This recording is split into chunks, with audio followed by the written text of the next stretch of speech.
May mga bago dito sa account ko at hindi sila aware sa relationship na meron kami ni Rosmar, nung best friend ko. She is my best friend for the past 4 years. Sobrang mahal ko siya. Nung nakaraan nagla-live ako, tapos yung mga bugbit, mga aswang, tinatanong nila ako, ano masasabi mo sa nangyayari sa sunscreen ni Rosmar?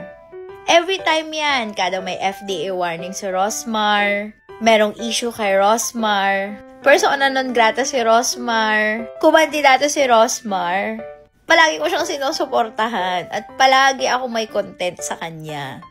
Pero nung mga nakaraang bored talaga ako kaya hindi talaga ako pumapatol.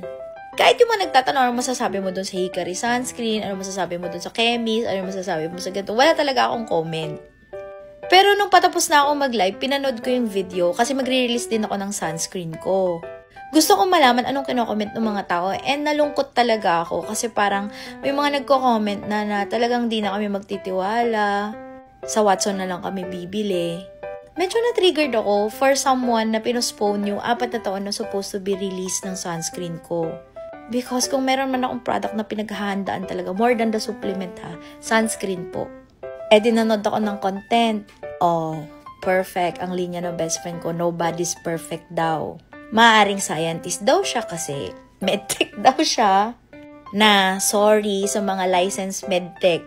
Every time may issue si Rosmar na brought up yung word na medtech. Na para baka yung scientist na hindi maintindihan. Nagkakamali daw siya. I think that one is forgivable. Sige, sabihin na natin na hindi ka marunong sa ingredients. Pero yung mga next na actually in-unblock ko pa siya. In-unblock? In-unblock. Nakita yan ng mga aswang kasi nakablock po talaga siya sa akin. Dahil nga ayoko po natitrigger kasi sobrang mahal ko po talaga siya. Natitrigger po ako sa mga pinagsasabi niya, pinagagawa niya. So sobrang talino po niya. Pero nung nakita ko yung content niya about sa octocrylene, which is one of my actives, UV filters din po siya. Chemical UV filter po siya. Ginagamit niya sa face niya. Isa sa ingredient niya. And proud na proud siya kasi anti-aging daw. And may whitening pa yata. Yun yung sinabi niya. Nung nakita ko yun, naging concern ako sa kanya kasi bawal po yun sa buntis. So para sa akin, you're risking your daughter or son ba meron siya? Yung pangatlong anak niya. O, di ba updated ganun? O, kamahal ko siya. Mahal ko siya. So, parang to all girls out there, in case hindi alam ni Rosmar, in case hindi rin na-provide ni Google or ng manufacturer niya, before ipagamit po sa kanya, octocrylene is not advisable sa mga pregnant. Stay away from it because kinokonsume siya ng katawan, ina-absorb siya ng katawan, and this can lead to the negative effect ng development ng anak po ninyo, ng baby po ninyo. Mahalaga na nakalagay lahat yan sa list of ingredients dahil kung may mga tao po na conservative, yan, ayaw po ninyo siguro maapektuhan yung mga anak ninyo, no? You will stay away from it. So, nagulat talaga ako na ginagamit niya. Proud na proud siya, ganon. Sa mga nagsasabi naman, pareho lang kayo brand owner, hindi niyo po ako ipapareha sa kanya. Opo. Kasi sobrang dedicated ko po sa work ko.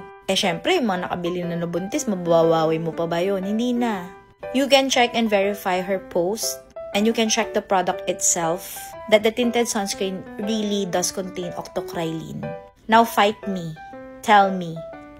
This is awareness. Para ma-aware ka na ba yung octocrylene na sinasabi ni Rosmar na anti-aging is bawal sa'yo. Bawal din sa kanya, pero ginagamit niya.